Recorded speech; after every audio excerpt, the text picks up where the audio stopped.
En lo referente a la deuda pública indexada, me mostraría categóricamente en contra. Potencialmente puede generar una inflación explosiva. Lo que se pretende con ella puede ser conseguido simplemente dejando los pesos que la componen en el sistema bancario en forma de reservas, en vez de emitirlos en forma de déficit, que es lo que pasa ahora. En ese caso, se trataría de un exceso de reservas, es decir, de un nivel por encima del nivel de reservas exigido, lo cual no supone ningún problema. Esas reservas aparecerían en los balances de reservas del Banco Central y del resto del sistema bancario. Esto no es inflacionario. Sé que el Fondo Monetario Internacional está exigiendo que se vendan títulos de deuda a largo plazo. Si se tiene que hacer eso obligatoriamente, emitiría títulos de deuda en pesos al menor plazo posible.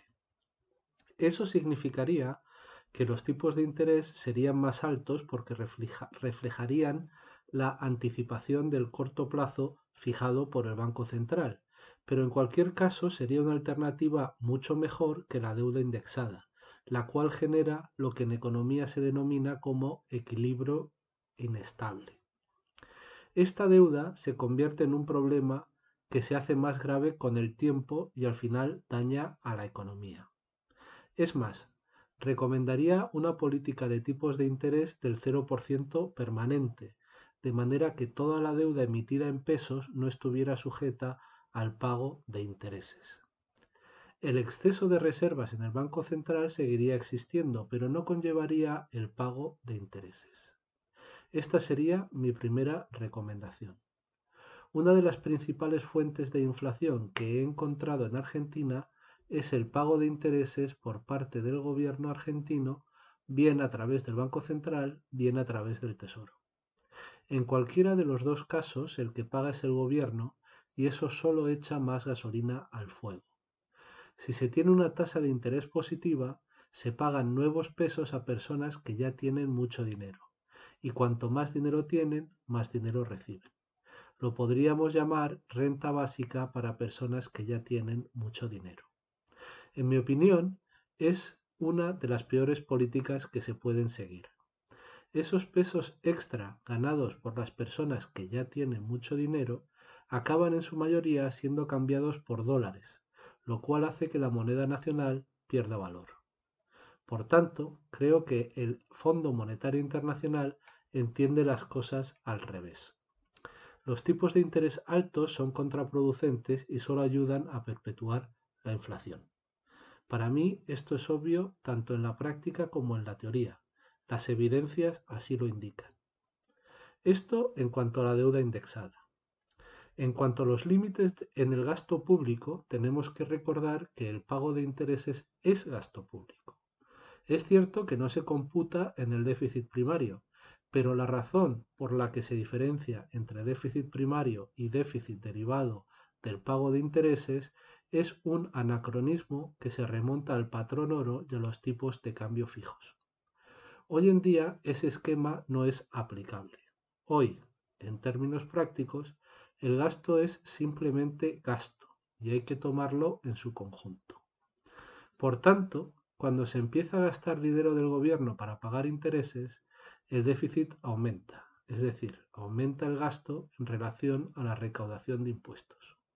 Los intereses son gasto más allá de lo recaudado en impuestos que va a parar por completo al lado de la demanda. No produce nada que vaya a ponerse a la venta en el lado de la oferta. Además, va a parar sobre todo a personas que no van a gastar una gran parte de ese dinero. Esas personas gastan sus pesos en comprar dólares o quizá euros. Esto debilita la moneda, lo cual crea inflación, lo que a su vez hace que entre en juego el Fondo Monetario Internacional exigiendo de nuevo que suban los tipos de interés. Así se entra otra vez en la dinámica de la que he hablado anteriormente al referirme a los bonos indexados. El fenómeno es similar. Se produce un equilibrio inestable creado por una política según la cual se paga lo que se llama tipo de interés real, no solo un tipo de interés superior a la tasa de inflación. Es el juego de nunca acabar, y estoy categóricamente en contra de estas prácticas. Si estudiamos el límite de gasto público en pesos, vemos que no hay límites y que el Estado puede comprar todo lo que esté a la venta en pesos. Lo mismo pasa con el pago de intereses. Se pueden pagar todos los intereses que se quiera. El problema son las consecuencias de ese gasto.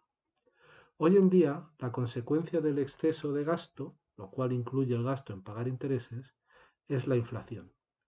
Este no es un fenómeno a nivel macroeconómico, sino a nivel microeconómico, ya que el gasto que causa la inflación es un tipo de gasto específico. Se podría gastar lo mismo que se gasta ahora, pero en cosas diferentes, y la inflación, si acaso se produjera, sería mucho menor. Por tanto, si el gasto público no fuera a parar en su mayor parte a un número muy reducido de personas que gastan sus pesos en comprar dólares y euros, sino que fuera a parar a personas que lo destinaran a pagar o a reducir sus deudas, se reduciría el nivel de deuda en el sector privado. Entonces, ese gasto no tendría el efecto inflacionario que tiene el cambio de pesos por divisas extranjeras en los mercados cambiarios. Esto último es la política que se lleva a cabo a día de hoy y tiene que ser abandonada inmediatamente.